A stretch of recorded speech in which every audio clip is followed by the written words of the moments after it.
보지 못하고 믿는 자들은 복되도다 하시니라. 아멘. 사랑하는 여러분, 삶을 살아가면서 우리 마음을 가장 힘들게 만든 것이 있다면 무엇이 있을까요? 나는 생각이 너무 많아 라는 책을 쓴 프랑스 작가 푸티 콜리는 사람은 생각이 많아지면 스스로 여러 가지 의심을 가지기 시작한다 라고 합니다. 그것으로 인하여 사람은 마음이 더 힘들어진다고 말합니다. 우리에게는 의심으로부터 생기는 안 좋은 열매들이 아주 많이 있다는 것을 알 수가 있습니다. 분노, 증오, 더 심해지면 서로를 신뢰하지 못하여 살인이라는 나쁜 열매까지 생깁니다. 이렇듯 우리의 마음 속에 부정적인 생각을 가지고 오게 하는 출발점이 바로 의심입니다. 의심은 작은 불신에서 시작해서 우리를 분노, 증오, 살인까지 하게 만들며 우리에게 큰 아픔을 가지고 오게 합니다. 우리 안에 작은 의심이 있으면 우리의 관계는 쉽게 깨어지기 마련입니다. 부자관계, 부부관계, 친구관계, 이러한 관계들이 깨지게 되는 바로 작은 구멍이 있다면 그것은 의심이라는 감정입니다. 그래서 사탄이 우리에게 가장 자주 사용하는 감정이 바로 의심이라고도 할 수 있습니다. 사탄은 삶에서 우리들에게 의심을 끊임없이 불어넣습니다. 사람들과 관계, 가족들과의 관계, 더 나아가서 하나님과 나와의 관계에 의심이 찾아오게 되면 하나님과 우리의 관계도 깨어지게 됩니다. 만약에 하나님과 우리와의 관계 속에서 의심이 찾아와서 관계가 깨어진다면 어떤 모습으로 나타날까요? 예를 들어 기도로 살펴봅시다. 우리 안에 의심이 찾아오면 우리는 기도가 되지 않습니다. 교회에 가서 기도를 하라고 해도 기도가 되지 않습니다. 진짜 나의 하나님께서 내 기도를 들어주실까? 왜 들어주시지 않을까? 다른 사람 기도는 들어주시는 것 같은데 왜 내 기도는 응답 안 해주시지? 잘못하고 있는 것인가? 의심하게 됩니다.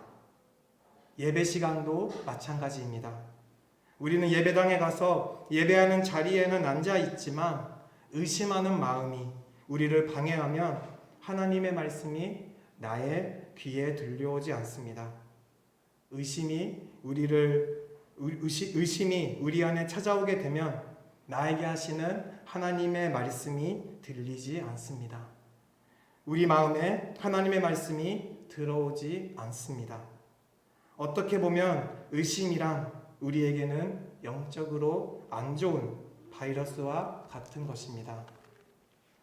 성경에서 의심이 많은 사람이 누가 있을까라고 질문을 했을 때 대부분의 사람들은 도마라고 대답을 할 겁니다. 그 이유는 바로 오늘 본문 말씀에 있습니다. 25절 말씀입니다. 도마가 이르되 내가 그의 손의 못자국을 보며 내 손가락을 그 못자국에 넣으며 내 손을 그 옆구리에 넣어보지 않고는 믿지 아니하겠노라. 이 말씀 때문에 도마는 우리에게 의심의 대명사로 남아 있습니다. 그렇다면 과연 도마의 성품에는 의심이 전부일까요? 도마는 모든 사건마다 의심하며 살았을까요? 오늘 말씀을 통해서 요한복음에 나오는 도마는 어떤 사람인지 우리가 함께 알아보려고 합니다. 마태, 마가, 누가복음에서 도마에 대한 정보는 이름뿐입니다. 하지만 요한복음을 보면 우리는 도마가 어떤 사람인지 조금 더 자세하게 알 수 있습니다. 우리 말씀을 함께 찾아보면서 살펴보도록 하겠습니다. 요한복음에서는 오늘 말씀을 포함한 3가지 본문 말씀으로 도마가 어떤 사람인지 찾아볼 수 있습니다. 첫 번째는 요한복음 11장입니다.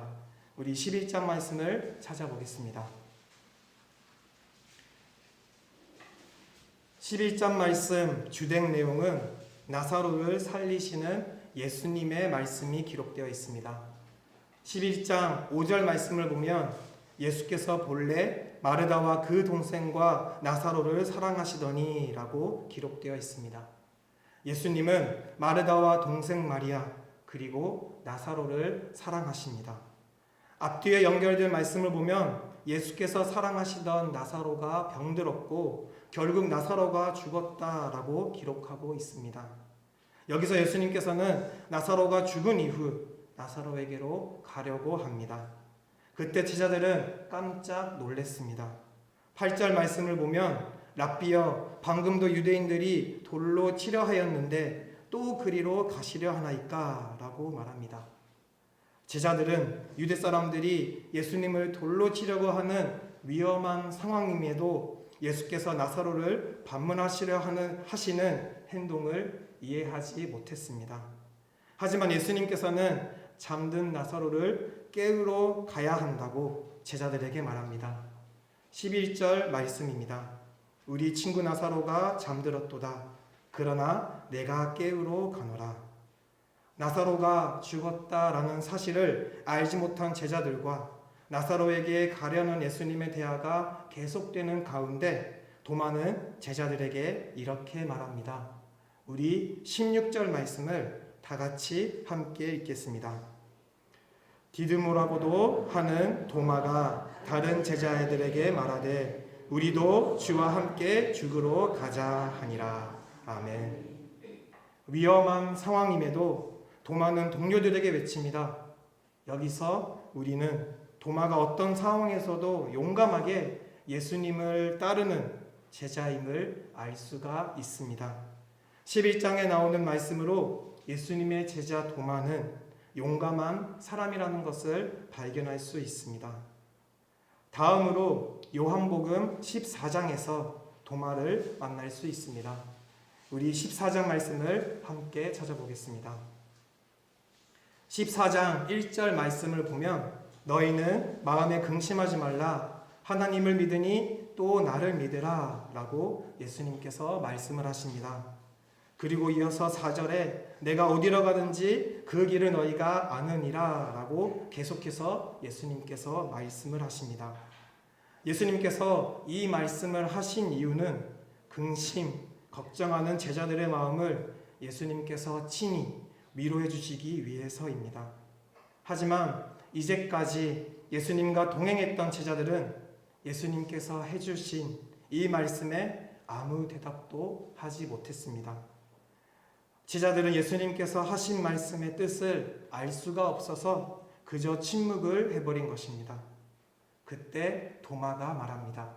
5절 말씀에 주여 주께서 어디로 가시는지 우리가 알지 못하거늘 그 길을 어찌 알겠사옵나이까?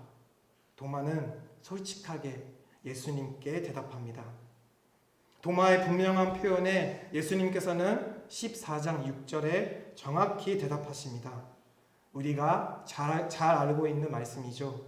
우리 6절 말씀을 다 같이 함께 읽겠습니다. 예수께서 이르시되 내가 곧 길이요 진리요 생명이니 나로 말미암지 않고는 아버지께로 올 자가 없느니라. 아멘. 14장 6절 말씀은 우리가 구원을 받는 길을 정확하게 우리에게 가르쳐 주시고 있습니다. 예수님이 길과 진리와 생명이라는 것입니다. 예수님으로 말미암지 않고서는 천국에 갈 수 있는 사람, 영원한 생명을 소유할 수 있는 사람, 구원을 받을 수 있는 사람이 없다라는 것입니다. 우리는 도마의 질문과 대답인 그 말씀을 통해서 정확하게 구원을 받을 수 있는 길은 무엇인지 알 수가 있습니다. 도마는 모른다는 것에 부끄러워하지 않고 솔직하게 예수님께 물어봤습니다. 순수한 마음으로 예수님께 나아가서 예수님께 말씀을 드렸습니다. 도마는 꾸미는 사람이 아니었습니다. 모르는 것을 아는 척 시치미 떼는 사람이 아니었습니다. 순진한 순수한 사람이었습니다. 정확하게 자기 감정을 말할 수 있는 사람, 그런 사람으로 14장에서 나오는 도마를 우리는 볼 수가 있습니다. 마지막으로 오늘 본문 말씀이 20장이 바로 도마가 나오는 세 번째 장면입니다. 24절 말씀을 보면 12제자 중에 하나로서 디드모라 불리는 도마는 예수께서 오셨을 때에 함께 있지 아니한지라 라고 기록하고 있습니다. 도마는 예수님과 제자들이 만났을 때 함께 있지 않았습니다. 오늘 본문 말씀의 앞부분을 살펴보면 제자들이 예수님이 십자가에 못 박히시고 돌아가신 이후에 어떻게 생활하며 시간을 보냈는지 알 수가 있습니다. 19절 말씀입니다. 안식 후 첫날 저녁 때에 제자들이 유대인들을 두려워하여 모인 곳에 문들을 닫았더니 라고 말하고 있습니다. 제자들이 안식일 후 유대인들 때문에 무서워서 두려워서 문을 꼭꼭 잠그고 숨어 있는 듯이 조용히 있었다라고 말씀에는 기록되어 있습니다. 하지만 그때 예수님께서 제자들에게 오셔서 슬프고 두려워하는 그들 가운데에서 이렇게 말씀을 하십니다. 너희에게 평강이 있을지어다. 제자들은 예수님을 보고 기뻐했습니다. 예수님께서는 다시 한번 제자들에게 너희에게 평강이 있을지어다 라고 위로를 하십니다. 이어서 성령을 받으라 라고 말씀을 해주십니다. 제자들은 이러한 예수님의 모습을 보고 음성을 듣고 얼마나 기뻐했습니까? 부들부들 무서워 떨고 있던 제자들에게 예수님께서는 위로와 축복 그리고 용기를 주셨습니다. 하지만 이런 중요한 자리에 누가 없었어요? 도마는 없었습니다. 제자들은 정말로 기쁜 마음에서 도마에게 말합니다. 25절 앞부분입니다. 다른 제자들이 그에게 이르되 우리가 주를 보았노라. 우리가 주를 보았노라. 제자들은 기쁨으로 부활하신 예수님과 만났다라는 사실을 도마에게 이야기합니다. 제자들이 기쁨으로 도마에게 전했을 때 도마의 대답은 본문의 뒷부분에 이어서 나옵니다. 내가 그의 손의 못자국을 보며 내 손가락을 그 못자국에 넣으며 내 손을 그 옆구리에 넣어보지 않고는 믿지 아니하겠노라. 제자들이 전한 이 기쁨의 고백에 도마는 나는 내 눈으로 보지 않고서는 믿지 못하겠다라는 대답을 했습니다. 도마는 의심했다는 것입니다. 이 말씀 때문에 우리는 성경에서 의심이 많은 사람이라고 머릿속에서 인식하게 되었습니다. 이 말씀 때문에 도마는 의심의 대명사가 되었습니다. 11장에 나오는 도마는 용감한 사람이었습니다. 14장에 나오는 도마는 솔직한 사람이었습니다. 꾸미지 않는 사람이었습니다. 하지만 20장에 나오는 도마는 앞에서 봤던 용감하고 솔직하고 예수님의 말씀에 충성을 다했던 그러한 도마가 아니었습니다. 우리는 오늘 본문을 보며 의심 많은 사람으로 무너져 버린 도마의 모습을 볼 수가 있습니다. 그렇다면 왜 도마가 믿지 못하고 의심하게 되었을까요? 오늘 본문 24절을 다시 한번 보면 24절에 이렇게 시작합니다. 우리 24절 말씀을 다 같이 함께 읽겠습니다. 12제자 중에 하나로서 디드모라 불리는 도마는 예수께서 오셨을 때에 함께 있지 아니한지라. 아멘. 이것은 오늘날 우리들에게도 의미를 줍니다. 우리가 하나님의 사람으로서 있어야 할 자리에 있지 않게 되면 우리 안에 믿음이 의심으로 섞어질 수가 있습니다. 하나님의 사람으로서 우리가 머물러 있어야 할 그 자리에 머물러 있지 않으면 우리 가운데서도 어느 순간 의심이 찾아오게 될 수 있다라는 것입니다. 마치 오늘 본문의 도마처럼 말입니다. 과거에 내가 열정이 있었다 할지라도, 과거에 내가 믿음이 있고 성령 충만했다고 할지라도 오늘 내가 있어야 할 그 자리에 있지 않으면 우리의 믿음은 식을 수가 있습니다. 우리의 믿음은 약해질 수가 있습니다. 오늘 내가 머물러야 할 그 자리, 즉 오늘 내가 복음 앞에 서 있어야 할 그 자리에 서 있지 않았을 때 우리 안에도 의심이 찾아올 수 있습니다. 우리도 머물러야 할 그 자리에 머물러 있지 않으면 의심의 바이러스에 감염이 될 수 있다는 것입니다. 모든 제자들이 함께 있어야 할 그 자리에 도마는 있지 않았습니다. 왜 도마가 있지 않았는가는 말씀에 기록되어 있지 않기 때문에 그 이유에 대해서는 우리는 정확히 알 수는 없습니다. 분명한 사실은 부활하신 예수님을 만나는 그 자리에 도마가 없었다라는 것입니다. 그러므로 도마는 제자들이 나눴던 부활의 기쁨에 함께 동참하지 못했습니다. 하나님의 사람은 머물러야 할 그 자리에 있어야 하는 사람입니다. 시편 1편 1절의 말씀에 이렇게 기록되어 있습니다. 복 있는 사람은 악인들의 꾀를 따르지 아니하며 죄인들의 길에 서지 아니하며 오만한 자들의 자리에 앉지 아니하고.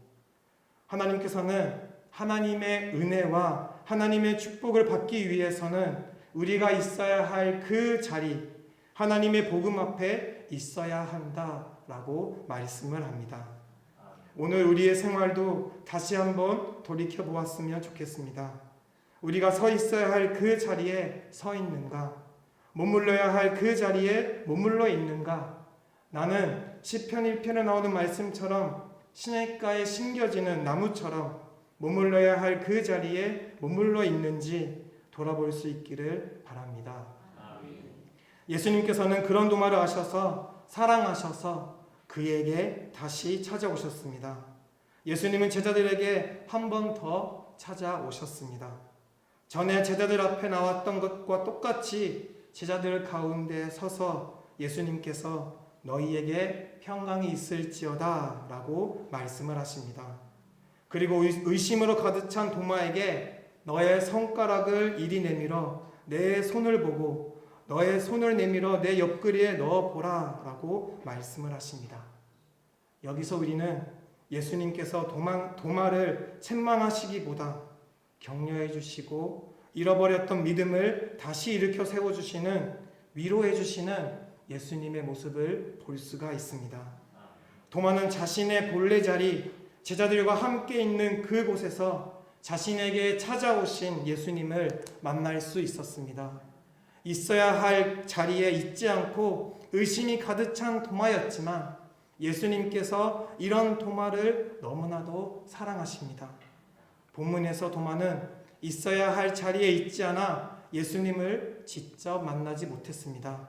그러나 예수님께서는 그런 도마를 바라보시며 다시 찾아와 주심으로 이제 복음의 그 자리에 있는 도마를 만나 주셨고 기쁨이 되셨습니다. 예수님께서는 도마의 눈높이에 맞춰서 찾아가 만나 주셨습니다. 도마는 예수님께서 부활하셨다라는 사실을 다른 사람들에게 들음으로 간접적으로 알고 싶지 않았습니다. 예수님께서 부활을 하셨다면 직접 그 부활을 체험하는 체험적인 신앙의 경험을 하고 싶었던 것입니다.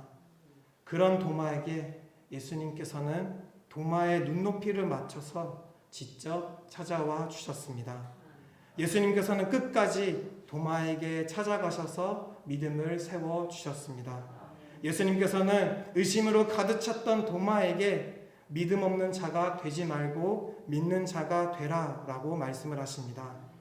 머물러야 할 자리에 있지 않아서 의심으로 가득 차게 된 도마의 그 마음을 예수님께서는 다시 찾아오심으로 도마의 그 완악한 마음을 회복시켜 주십니다.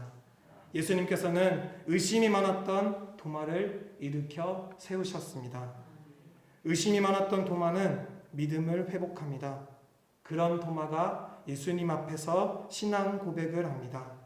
우리 28절 말씀을 다 같이 함께 읽겠습니다. 도마가 대답하여 이르되 나의 하나님이시니이다. 아멘. 우리는 신앙 고백을 떠올릴 때 마태복음 16장 16절에 베드로가 한 신앙 고백을 많이 생각합니다. 베드로는 고백했죠. 주는 그리스도시요 살아계신 하나님의 아들이시니이다. 하지만 여기서 베드로와 도마의 신앙 고백을 비교해 보면 베드로와 도마의 신앙 고백에 큰 차이를 발견할 수가 있습니다. 베드로의 신앙 고백은 십자가와 부활을 체험하기 이전에 예수님께 드렸던 신앙 고백입니다. 베드로의 신앙 고백은 예수님에 대한 하나님의 아들이라는 고백으로 끝납니다. 반면 오늘 본문에 나오는 도마의 말은 복음 앞에 다시 서게 되어 믿음을 다시 세울 수 있었던 사람의 고백입니다. 예수님의 십자가 죽음과 부활을 직접 경험을 하고 드린 도마의 신앙 고백입니다.